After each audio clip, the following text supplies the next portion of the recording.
Hello everyone, have a nice day. Today we're diving into a night where love becomes a target and one cruel decision turns a quiet village road into a trap. When two men in black close in on Diep, James is forced to step out of the shadows to save her, knowing it's exactly what his father wants.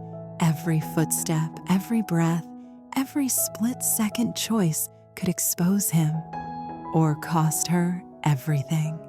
If you enjoy tense, emotional storytelling like this, don't forget to subscribe to the channel so you don't miss the next videos. Now, let's begin. James, a voice drifted through the dark, almost gentle. I know you're in there.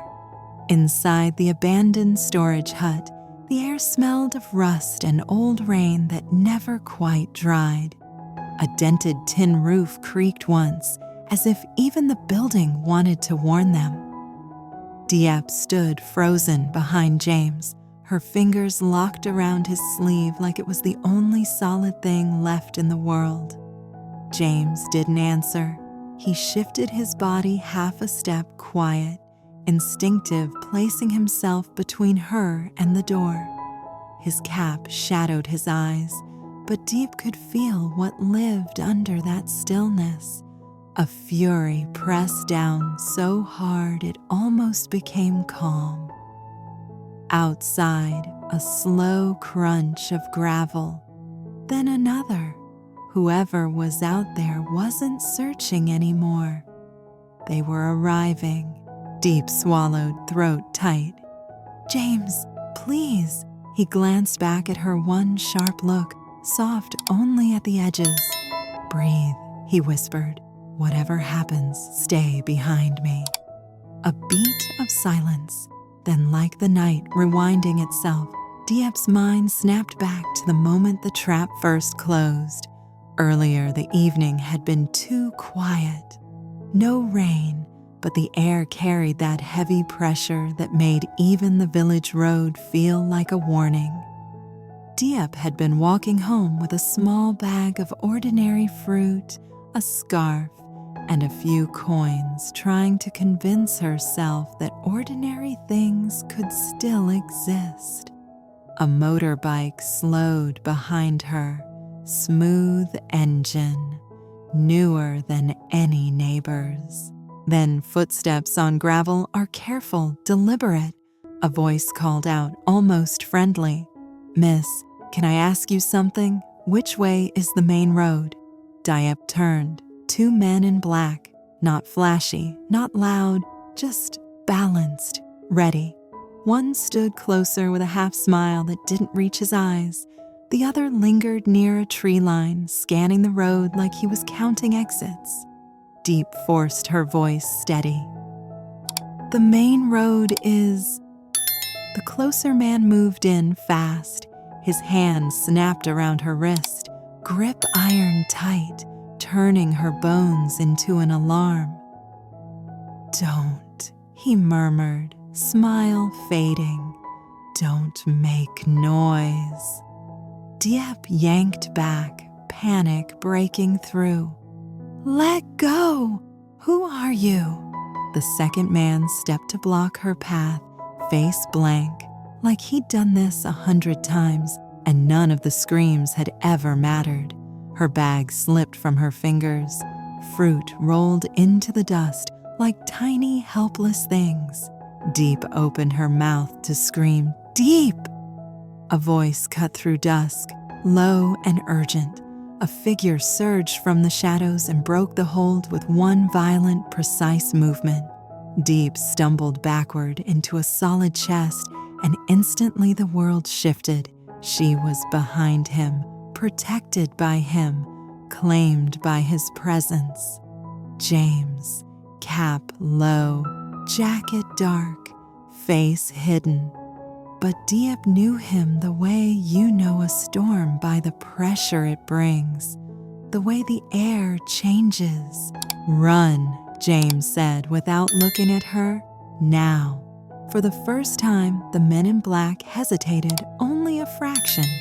Then one smirked, as if the night had finally delivered the prize. "Found you," he muttered. James didn't give them a name, didn't give them a face. He only grabbed Diep's hand and pulled her off the road into narrow dirt paths, tall grass, and shadowed trees. Behind them, engines and footsteps followed fast, quiet, confident. Diep's lungs burned. "James, wait!" "Not a word," he whispered, guiding her by instinct. "Follow my steps." She tripped over a root. He caught her without slowing, a firm hand at her elbow. For a heartbeat, Diep felt his tremor, not fear. Rage. They reached a drainage ditch where moonlight leaked through clouds, bright enough to betray them. James's eyes tracked a shifting silhouette ahead, another shadow, another possibility of a second team. He didn't hesitate long. A flashlight appeared in his hand, wrapped in an old scarf. He clicked it on and hurled it into a thick brush to the left. The beam bounced wildly like a running person. "There!" someone barked. The hunters lunged toward the decoy. James pulled deep into the ditch, mud swallowing their steps. He chose darkness over speed, cover over pride. They slipped under bent fencing and into trees, breath caught in their throats. Then the voice came again, too close, amused. "You think you're smart," the man called. "Come out, James." Diep went cold. They know." James tightened his grip. "Keep your head down." They reached the abandoned hut rotted boards, a door hanging like a broken jaw. James pushed them inside and dragged a plank across the entrance. Not a lock, just a prayer for seconds. Diep sank to the floor, shaking. "Why now?" James crouched in front of her, voice low. "Because my father got tired of waiting." Diep's eyes widened, a name slipping out like a wound. Nye. "Knee is safe," James cut in, firm, controlled. "I moved her before this escalated. No trace, no calls. She's not part of this." Relief hit Diep so hard she almost cried until the rest of the truth settled. "So I'm the bait," she whispered. James didn't lie. "He wants me exposed." And then his phone vibrated. A photo. Diep walked earlier that evening from far away, and in the corner the shadow of James's black jacket. Another message appeared. "Nice escape." Then, "Next time, 1 second is enough." Diep covered her mouth, shaking. "James." He slid the phone away like it was poison. Took her hand steady now. "We're not staying," he whispered. "We move before the net closes." Diep stared at him. "Where?" James looked to the door toward the night that wasn't just night anymore. "Somewhere my father doesn't control," he said. And then we stopped running. Outside, footsteps approached, slow, confident, and the voice returned, smiling through the dark. "James, I know you're in there." The voice lingered outside the hut like smoke. "James," it said again, soft enough to sound almost kind. "Open the door. You're only making this harder." James's gaze flicked once to the gaps in the wall, thin stripes of moonlight, thin enough to cut you. He tightened his grip around Diep's hand, not squeezing to hurt, but to tell her, "I'm here. Don't fall apart." Diep's lips trembled.